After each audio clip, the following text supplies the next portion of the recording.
राजस्थान में आए दिन महिलाओं और दलितों पर अत्याचार बढ़ते जा रहे हैं। आज भाजपा सांसद राज्यवर्धन राठौर ने राजस्थान में कांग्रेस सरकार के विरुद्ध एक मोर्चा खोला। उन्होंने कांग्रेस सरकार को बुरी तरह एक्सपोज किया। उन्होंने बताया किस प्रकार से महिलाओं पर अत्याचार दिन प्रतिदिन बढ़ते जा रहे हैं और आज यह आलम है। राजस्थान देश के महिलाओं में अत्याचार नंबर 1 के बाद अब दलितों पर अत्याचार में भी 1 नंबर पर आ गया है। इस देश के अंदर देश का कानून चलता है, लेकिन राजस्थान के अंदर एक अंधा कानून चलता है।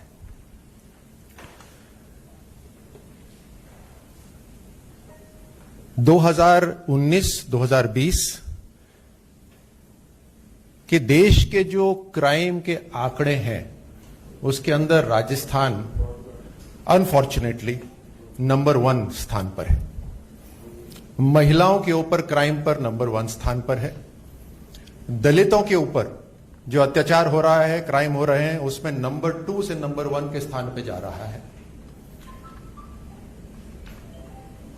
राजस्थान की सरकार का एक ही लक्ष्य है और उस लक्ष्य के कारण यह सब हो रहा है, सत्ता में बने रहना। चाहे कुछ भी हो जाए, राजस्थान के अंदर सत्ता में बने रहना उनका जो एकमात्र लक्ष्य है। उस कारण से उन्होंने सबको छूट दे दी है, सबको ढील दे दी है और एक ही टेस्ट है, वो है लॉयल्टी टेस्ट कि मुख्यमंत्री जी के साथ लॉयल्टी रखिए, उसके बाद अपने क्षेत्र में खुली छूट से जो कुछ भी करिए। और उसी कारण से ये हालात नीचे तक पहुंच गए। ये आंकड़े भाजपा के नहीं है, ये आंकड़े देश के हैं और अभी तो लेटेस्ट आंकड़े आए नहीं हैं। लेकिन उससे पहले भी मैं बता देता हूं कि 2020 तक 50% वृद्धि हुई है महिला अत्याचार के जो केसेस हैं उनके अंदर। अलवर जिले के अंदर ही पिछले 15 दिनों में 7 गैंगरेप हुए। मुझे शर्म आती है शब्द भी इस्तेमाल करते हुए, लेकिन असलियत जनता तक पहुंचे ये निहायत ही जरूरी है। इनके जो लीडर हैं वो अपने महलों, काल्पनिक महलों में रहते हैं, किताबों से पढ़ के बातें बोलते हैं, जमीन से जुड़े हुए नहीं हैं, इसलिए बातें तो बड़ी बड़ी करते हैं। लेकिन जहां पर अनैतिकता की आंधी आती है वहां पर मंद गांधी महात्मा गांधी के पीछे हो जाते हैं। राजस्थान में इनकी कोई नहीं सुन रहा। कोशिश करी, ऐसा नहीं। माकन गए, पांडे गए और गए वेणुगोपाल, पूरे दिन लगी बड़ी बड़ी चौपाल, लेकिन राजस्थान कांग्रेस की सरकार में नोटों के आगे कुछ नहीं चलता और पीड़ित, शोषित, वंचित इनकी कोई नहीं समझता। और इसी कारण से एक के बाद एक वहां पर ऐसे घिनौनी करतूतें हुई हैं। और मैं आपको आप ही के द्वारा जो लिखी हुई खबरें हैं वो दिखा रहा हूं। 38% increase in crime against women. और मैं तो उसी क्षेत्र से आता हूं, तो मैं आपको बतला देता हूं, जो उनका बचाव है कि हमने केस करना आसान कर दिया, ऐसा नहीं है। केस करने के लिए भी वहां पर जनप्रतिनिधियों को जाना पड़ता है। 6 महीने में दुष्कर्म की वारदातें 30% बढ़ गई। पिछले 30 दिन में ही 550 केसेस आए। पिछले 30 दिन के अंदर 550 केस। एक भूखी महिला जो खाना मांग रही हो उसके साथ में लॉकडाउन में रेप होता है। जयपुर में छत पे कपड़े सुखाने गई एक लड़की को उठा के ले जाते हैं। आप राजस्थान आए तो बस स्टैंड पे खड़े मत होइएगा अकेले, क्योंकि अलवर में उठा के ले गए।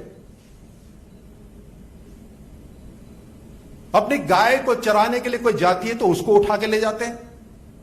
ये गैंगरेप्स हैं सारे। राजस्थान के लिए कानून अलग है क्या? और जब सवाल करने नौजवान जाते हैं तो उनको इस तरह से पीटा जाता है।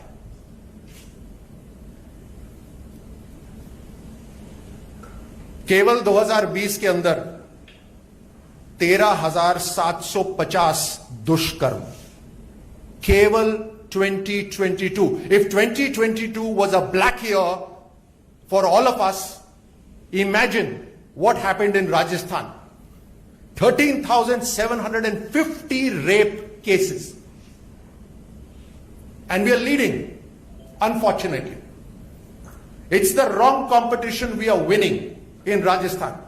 And all because the Congress government in Rajasthan has given up, abdicated its mandate to govern. They have only one objective: remain in power irrespective of what happens.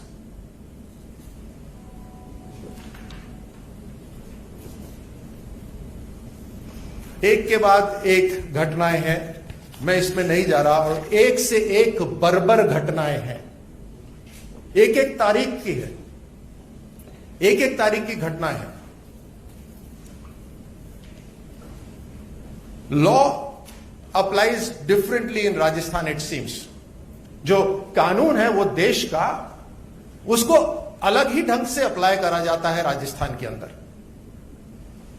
हत्या किसी की भी हो और कोई भी करे, उसके बाद न धर्म, न जाति, न वर्ग, कुछ समुदाय, कुछ नहीं देखा जाना चाहिए। यह देश का कानून कहता है। और मीडिया में हल्ला भी होता है, सही होना चाहिए।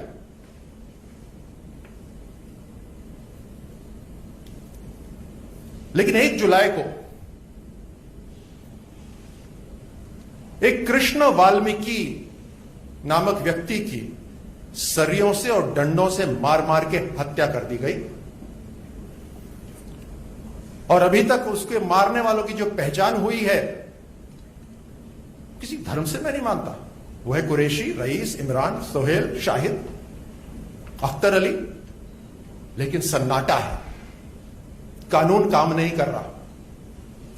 और मैं फिर से दोहराए देता हूं, ना आतंकी घटनाओं की, ना इस तरह की जो इनह्यूमन एक्शंस हैं, इसके अंदर कानून को काम करना चाहिए खुलकर। इसीलिए पुलिस को वर्दी दी गई है और इसीलिए सत्ता में सरकार को बिठाया है राजस्थान की। लेकिन सन्नाटा है। प्रश्न यह उठता है कि सन्नाटा क्यों है? क्या यह राजनीतिक कारणों से है? क्या यह उनके वोट बैंकों की वजह से है? उनके जो लीडर हैं, जो अक्सर बड़ी बड़ी बातें करते हैं, खूब लंबी लंबी ट्वीट लिखते हैं, उनको दिखाई क्यों नहीं दे रहा? हमें परवाह नहीं है कि उनको दिखे या ना दिखे, लेकिन उनको जहां जिम्मेदारी दी है, जिस सरकार की जिम्मेदारी दी है, जिस राज्य की जिम्मेदारी दी है, उस राज्य के अंदर अपना दायित्व तो निभाएं।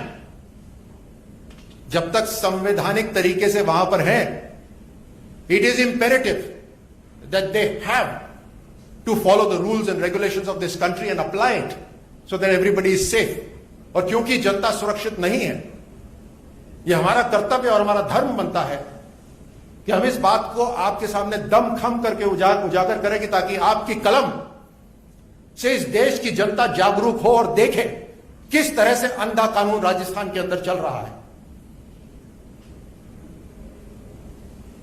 मैं आंकड़ों में जाऊंगा, मैं पढ़ के सुनाऊंगा तो वो एक एक गैंगरेप मात्र आंकड़ा हो जाता है। ऐसा नहीं हो सकता।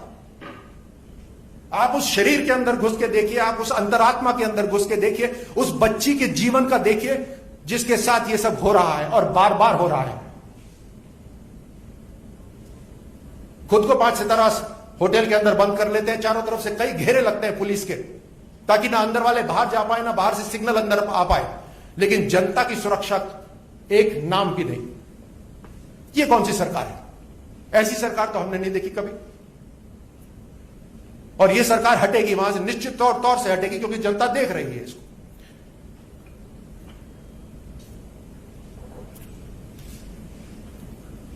लॉकडाउन में जब पूरा देश कोरोना से युद्ध लड़ रहा था, उस समय राजस्थान की महिलाएं, राजस्थान की बच्चियां सिर्फ कोरोना से ही नहीं अपने आप को बचा रही थी, बल्कि इन हैवानों से भी अपने आप को बचा रही थी, क्योंकि इनको बचाने वाली वहां जो सरकार है वहां कान नाक बंद करके बैठी हुई थी। धन्यवाद।